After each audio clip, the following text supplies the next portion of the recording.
Hi there, it's Jamie from An Oregon Cottage, where you'll find simple whole food recipes, doable gardening tips, and easy DIYs. And for this video, I thought we'd do more ferments. This time we're making fermented jalapeno slices. And they're basically pickled jalapenos. But instead of using vinegar to pickle them, you're going to use salt. And it makes it super simple. It also makes it so that you can store these for months.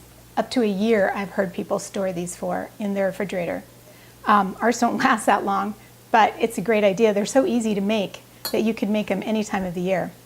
So the first thing when you're dealing with hot peppers is you have to wear gloves. I've made the mistake of not putting them on before, and my fingers have burned for hours afterwards.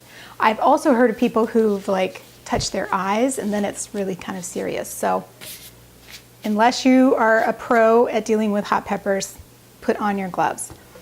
And this is so simple. All you need is basically 3 ingredients. You need your peppers, you need some salt, and you need garlic. That's it. And you're gonna have amazing pickled jalapenos.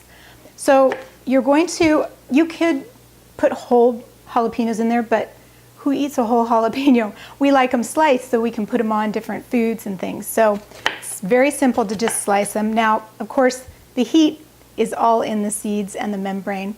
We like all that. If you want to try to go to the trouble to get them out, to make them less hot, you are welcome to do that. But that's pretty time consuming, so that's up to you.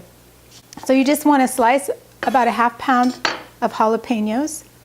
And while you're doing that, you can have your 2 tablespoons of salt dissolving in your water.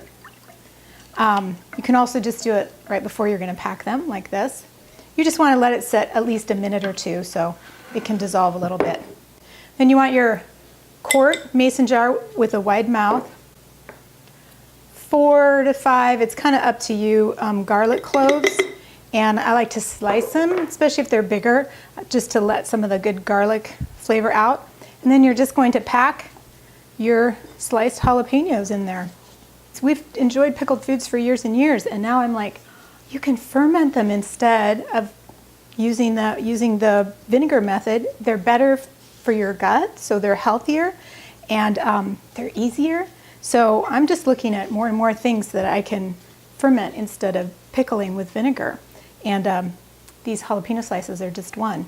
So you can see a ½ pound gives you just almost exactly what you want. You never want to fill a fermented jar up too high, because as the bubbles start and the ferment happens, it'll need room in the top.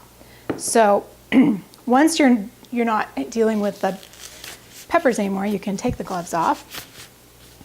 And about that time, our salt has pretty much dissolved into the water. And we're not going to use all this water, but this makes the right ratio of brine that we need. It's 4 cups of water to 2 tablespoons of pure sea salt. And you're simply going to pour that over the top. Is this simple or what? That's it. You're going to have some bubbles kind of coming up, so you want to just kind of press it down. Take a wooden spoon and press it down that you can, just so that they just started to get out, just so that the vegetables are under the brine as much as possible. Now you'll notice that they float, and that's what these little glass weights are made for. You can buy them on, and just glass fermenting weights. You can get them on Amazon or wherever. And you put those on top of the vegetables and put it down, and the brine comes up over it and it keeps them under the vegetables. So that's pretty cool. And then after that, all you do is put one of these fancy lids on. You can go to anoregoncottage.com and search ferment, and all of the articles I have on fermenting link to this lid. It's my favorite. It makes it super simple. Basically, set it and forget it. You don't have to worry about burping. You don't have to worry about mold, anything. This is the way to go. It has a date on the top, so I just set it to the date that it is today. And then fermented jalapenos are done about 5 days that we like it, but anywhere between 4 to 7 days you would want to check it to make sure. After that, you take this lid off, you put a regular storage lid on, and you can store them in the refrigerator for as long as you want, or a year.